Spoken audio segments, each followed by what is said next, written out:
biz önemli bir enkazı devraldık. Çok zorlu bir enkazı devraldık. Bu sebeple 2025 de bizim için çok zorlu geçti. Ama aynı zamanda da umut verici geçti. Çünkü yeni projelere adım attık. Yeni projelerin altyapısını kurduk. Çok ciddi iyileştirmeleri ulaşımda yaptık. Diyeceksiniz trafik hala çok büyük bir sorun. Ama biz kendi ulaşım filomuzda, otobüs filomuzda, yine şoför alımlarımızda, kavşak düzenlemelerimizde çok ciddi çalışmalar yürüttük. Onu söylememiz lazım.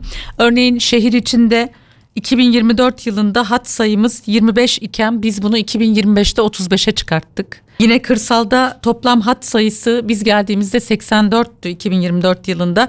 2025 yılında biz bu hatları 100'e çıkarttık. Yine 2024'te gece nöbet tutan otobüs sayısı sıfırdı. Gece nöbetçi otobüsü yoktu bu kentin. Biz yine bu nöbetçi sayısını sıfırdan 20'ye çektik. Şu an 20 tane otobüs hattımız gece nöbeti yapıyor. Bu bizim için çok önemli.